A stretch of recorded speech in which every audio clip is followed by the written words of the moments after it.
आज कैकई को भवन में पहुंच गई, क्योंकि जड़ बुद्धि हावी हो गई। जड़ बुद्धि मंथरा कैकई के ऊपर हावी हो गई। सांझ समय सानंद नृप गए कैकई गए। संधि काल है, सूर्य अस्त हो रहा था और सूर्य अस्त हो रहा था। महाराज श्री दशरथ अयोध्या वासियों से समाचार लेके आए हैं। सभी अयोध्या वासियों ने कहा है नहीं, राम जी को राजा बनाया जाए, राजा बनाया जाए। भय राम शब्द ऋषभ लायक, ये समाचार में कैकई को सुनाऊं। तो दशरथ जी सीधे संधि काल में कैकई के पास गए। अब एक गलती ये हो गई यहाँ, जब सूर्य अस्त हो तो भगवान के पास जाना चाहिए। बोलो, सूर्य अस्त हो तो किसके पास जाना चाहिए? भगवान के पास जाना चाहिए। लेकिन दशरथ जी सांझ समय सानंद में गए कैकई गए, भगवान के पास नहीं गए, पत्नी के पास गए। बल्कि नियम यह है कि सूर्य अस्त हो तो पति पत्नी बच्चे सब भगवान के मंदिर में जावे। बोलो भाई, पूरा परिवार कहाँ जावे? जल्दी बोलो। भगवान के मंदिर में जावे भाई, पति भी जावे, पत्नी को भी ले जाओ, बच्चों को भी ले जाओ। जाना चाहिए कि नहीं जाना चाहिए? जाना चाहिए, अवश्य ही जाना चाहिए। लेकिन दशरथ जी महाराज वहीं बगल में मंदिर है।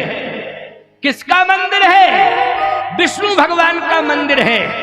लेकिन दशरथ जी महाराज विष्णु भगवान के मंदिर में नहीं गए, कैकई के पास गए। अगर विष्णु भगवान को अपना मनोरथ सुनाते तो शायद सफल हो जाते, सफल हो जाते। लेकिन नहीं सुनाया। किसको सुनाया?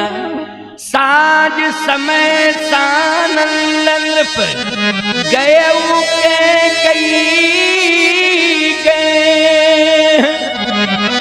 कैकई के भवन में गए। और जैसे ही पहुंचे कैकई के भवन में, अब कैकई वहां दिखाई नहीं दे रही है। कैकई कहां चली गई है? मंथरा ने कैकई को कोप भवन में भेज दिया है। कनक भवन खाली पड़ा है, कोप भवन में कैकई है। दशरथ जी ने कहा, मंथरा कैकई महारानी कहां है? मंथरा ने कोप भवन की ओर इशारा किया। तो महाराज दशरथ को फिर सोचना चाहिए था कि कोप भवन में गई है तो कोई विशेष कारण है। कभी नहीं जाती। वो भवन का उद्घाटन नहीं हुआ था जब से बना था, उद्घाटन कैकई ने किया, बंद पड़ा था क्योंकि जरूरत ही नहीं थी। किसी शहर में जेल बन जावे, अपराधी मिला ना तो काय को कोई घुसेगा क्यों? जबरदस्ती घुसेगा क्या जेल में? अपराधी ही नहीं होंगे, कोई अपराध ही नहीं करेगा तो जेल में ताला पड़ा रहेगा, है ना? अपराधी होंगे तो जेल में जाएगा व्यक्ति, जेल खुलेगी। कोई कभी भी किसी भी समय को भवन में नहीं गया, लेकिन पहली बार को भवन में कैकई गई है, उसने उद्घाटन किया है। देखो भैया, दशरथ जी को यहां बुद्धि से काम लेना चाहिए था, क्योंकि दशरथ ने अपनी बुद्धि को भवन में लगा दिया, कनक भवन से हटा के, इसलिए अयोध्या स्मशान बन गई। बोलो, अपनी बुद्धि को कहां लगा दिया? कोप भवन में, कनक भवन से हटा के। तो अयोध्या क्या बन गई? घर मसान जन परिजन भूता सुतमित मीत मनो जमदूता। अयोध्या स्मशान बन गई, क्योंकि दशरथ जी ने अपनी बुद्धि को कहां लगाया है? कोप भवन में लगाया है। कोप भवन सुन सकुच उराऊ। कोप भवन का नाम सुनकर के संकोच में तो पड़ गए, लेकिन कोप भवन का रास्ता नहीं बदला, कोपई भवन की ओर बढ़े। अब यहां सोचना चाहिए था कि कोप भवन में ना जाकर के अब तो भगवान विष्णु के भवन में जाना चाहिए, मंदिर में अपनी मन की बात सुनाना चाहिए। किससे सुनाना चाहिए? भगवान विष्णु से। लेकिन नहीं गए। अच्छा, मैं कहता हूं ये मझली महारानी है, लेकिन बड़ी महारानी तो कौशल्या है। नहीं जाते अगर विष्णु भगवान के मंदिर में तो कौशल्या जी के पास जाना चाहिए था, और ये कहना चाहिए था, कौशल्या कैकई को जाके समझाओ कैसी घटना घट गई है, कौन बात हो गई है, जरा समझाओ। किसको? कैकेयी को। कौशल्या जी इतनी समझदार हैं, इतनी समझदार हैं, चाहे जितना रूठी होती कैकेयी, लेकिन मैं गारंटी से कह रहा हूं कौशल्या जी मनाने में सफल हो जाती। बोलो, क्योंकि महिला महिला से जल्दी प्रभावित हो जाती है। महिला से, क्योंकि महिला किसी महिला को समझावे तो महिला तुरंत समझ लेती है, और पति अगर नाराज महिला को समझावे तो सांप कैसी उठती है, और इठती है सांप जैसे। समझ रहे हो? हाँ, इठती है, इठती, मानती नहीं है, न पति को पहचानती है, इठने लगती है। और यदि कोई महिला समझावे रूठी हुई महिला को तो महिला समझ लेती है और उसकी भाषा समझ के मान जाती है।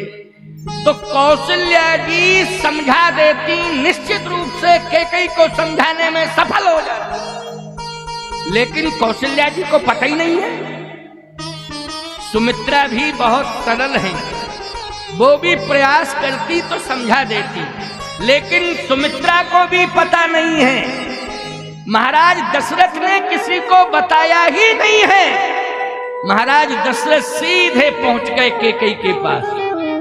अब देखो, कैकेयी दशरथ जी को देख करके भुवंग भामिनी सर्पणी एकदम फड़फड़ा करके खड़ी हो गई। मैंने क्या कहा? रूठी हुई महिला अपने पति को देख करके और भयंकर रोल में आ जाती। हमें तो पता नहीं है, लेकिन तुम लोगों को पता होगा, क्योंकि हम तो केवल सुनी हुई बात बता रहे हैं। लेकिन सही बात है, तुम लोग हमारी बात पर खूब रिस्पांस दे रहे हो तो हम समझ रहे हैं भुक्तभोगी बैठे हो, निश्चित रूप से पक्की बात है ये, है? खैर, ये बात तुम नहीं कह पाओगे, कोई गृहस्थ वक्ता नहीं कह पाएगा, हम तो कह देंगे। हम इसलिए कह देंगे कि हमारे को कौन शिकायत करेगा, वो हमारी किससे शिकायत करेगा? कोई शिकायत का कोई मौका ही नहीं है, कोई चांस ही नहीं है, क्योंकि हम साधु ठहरे, बचपन के साधु हैं, 9-10 वर्ष की अवस्था थी तब से साधु हो गए हैं, तो हमारी कोई शिकायत करेगा? किससे करेगा?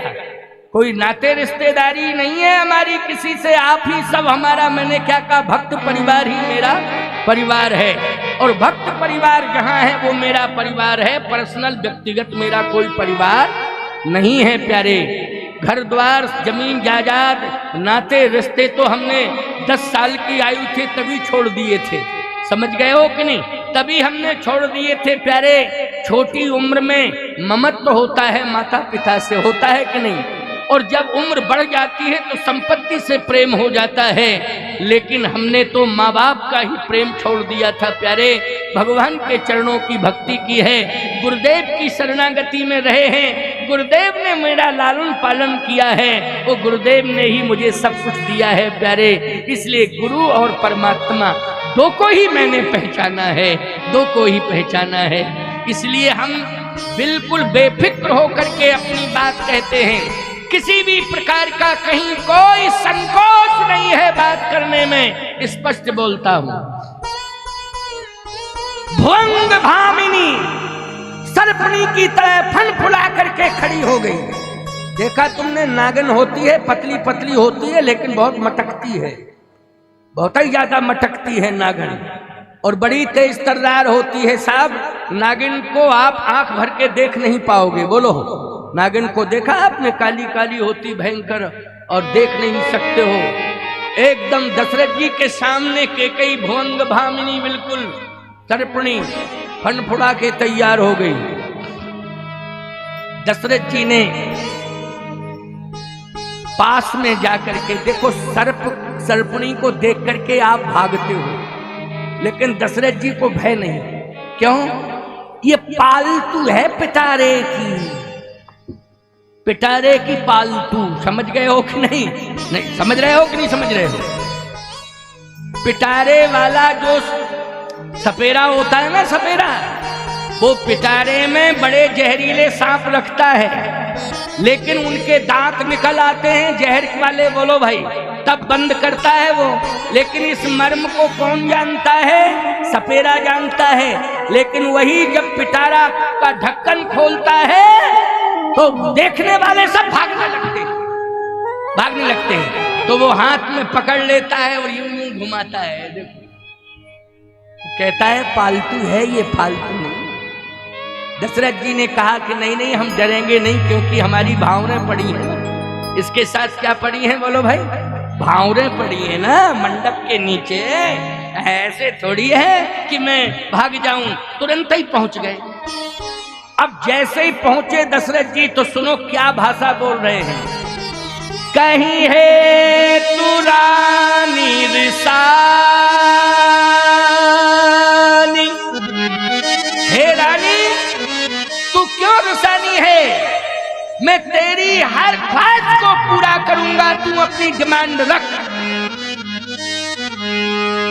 कैकेयी ने कहा कि सही बात कह रहे हो, जो मैं मांगूंगी वो दोगे? दशरथ जी ने कहा दूंगा दूंगा दूंगा।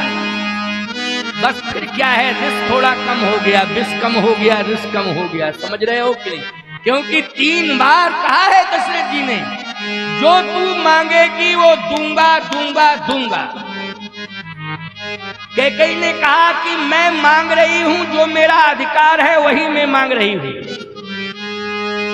दैन कहे मुहे दुई वरदान, देवासुर संग्राम में आपने 2 वरदान देने के लिए कहा था। देवासुर संग्राम, अभी मैंने देवासुर संग्राम का प्रमाण दिया है कि नहीं दिया है बोलो भाई? अभी अभी तो दिया है। सारथी बनकर के कौन गई थी रथ का संचालन करके? दैत्यों के विरोध में, देवताओं के पक्ष में सारथी बनकर के कैकेयी गई थी। महाराज दशरथ जी रथी बनकर के गए हैं, सारथी कैकेयी बन के गई थी। और जब दशरथ जी के प्राण बचाए और अयोध्या सुरक्षित ले आई, तो दशरथ जी ने स्पष्ट रूप से प्रसन्न होकर के कहा था कि मांग ले मांग ले मांग ले मांग ले मांग ले मांग ले। तो दैन कहे हुए 2 वरदाना, 2 वरदान। 2 वरदान क्यों? 3 क्यों नहीं? 4 क्यों नहीं? 5 क्यों नहीं? 6 क्यों नहीं? 2 वरदान इसलिए कि एक तो रथ चलाने से इतने प्रभावित हो गए थे महाराज श्री दशरथ कि कैकेयी एक हाथ से रथ चला रही थी और दूसरे हाथ से रथ के पहिए को संभाल रही थी। एक हाथ से रथ चला रही थी, दूसरे हाथ से रथ के पहिए को संभाल रही थी और सुरक्षित अयोध्या ले आई। तो बोलो 2 ही आकर्षण थे कि नहीं थे? एक हाथ से रथ चलाना और एक हाथ से रथ के पहिए को संभालना। तो दशरथ जी ने कहा मांग ले 2 वरदान। कैकेयी ने कहा समय आएगा तब मांगूंगी, अभी नहीं। अभी नहीं, जब समय आएगा तब मांगूंगी। आज समय आ गया। कैकेयी ने कहा दैन कहे मुझे 2 वरदाना, आपने 2 वरदान देने के लिए कहा था, समय आ गया है, दीजिए। दशरथ जी ने कहा 2 वरदान, अरे 2 के 4 मांग भर ले। वो 2 की जगह 4 मांग ले। चिंता क्यों कर रही? कभी भी पत्नी के सामने ओवर लैंग्वेज में बात मत किया करो। समझ रहे हो कि नहीं? नहीं तो याद रखना फेल हो जाओगे। जितना ये बोले उसको सुनो और विवेक से काम करो। अब बोलो भाई, ये दशरथ जी महाराज का अतिशयोक्ति हो गया कि नहीं हो गया? 2 के 4 मांग भर ले। क्यों? पहले विचार करते कि 2 मांग रही है, आखिर 2 क्यों? 2 के 4 मांग ले। अच्छा बोलो, ये कहें कि हमें बनारस की 2 साड़ी लाओ और तुम्हारे पास नहीं है पैसा, और तुम जो है भावुकता में आ जाओ, इनके प्रभाव में कहो 2 नहीं 4 ले ले। आर्थिक फाउंडेशन खराब हो जाएगा कि नहीं हो जाएगा बोलो? पूरी आर्थिक स्थिति चरमरा जाएगी कि नहीं? तुम्हारे पास पैसा नहीं है, 1 साड़ी ला नहीं सकते हो, इनने 2 मांगी हैं और तुमने कहा 2 नहीं 4 ले ले। मैं अभी 4 ला के देता हूं। कर्ज निकालोगे, बर्बाद हो जाओगे, परसेंटेज पर पैसा लोगे, फेल हो जाओगे। आमद कम और खर्चा ज्यादा, ये लक्षण मिटने के हैं। ताकत कम और गुस्सा ज्यादा, ये लक्षण पिटने के।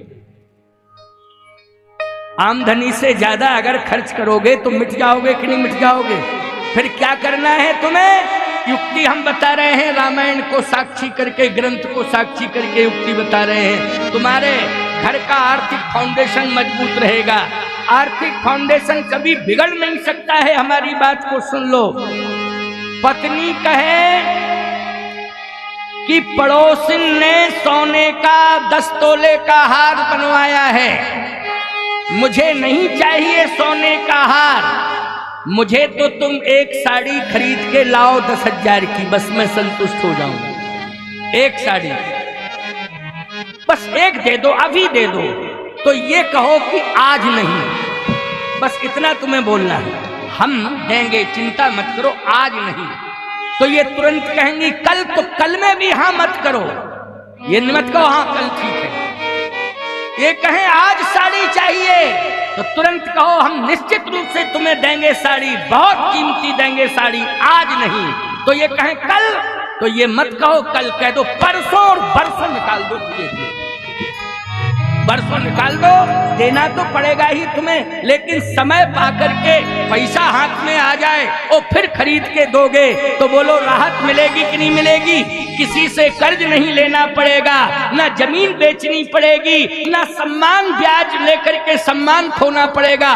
ब्याज पे किसी से पैसा लोगे, ब्याज भी देना पड़ेगा, पैसा भी देना पड़ेगा, बोलो सम्मान नहीं रहेगा तुम्हारा, रहेगा क्या? नहीं रह सकता है सम्मान। याद रखना, जिससे भी पैसा लोगे वो हीन भाव से देखेगा, गर्ज थी, देखो पैसा भी लूंगा मैं इससे और ब्याज भी लूंगा मैं इससे, और जब फोन करूंगा तब ये 10 बार राम राम कहेगा बाबूजी थोड़ा और मौका दे दो मुझे, बोलो हाथ जोड़ के कहेगा निवेदन कर रहा हूं थोड़ा और मौका दे दो। क्या फायदा है ऐसी जिंदगी जीने से? इसलिए मैं कहना चाहता हूं युक्ति से परिवार को चलाना सीखो।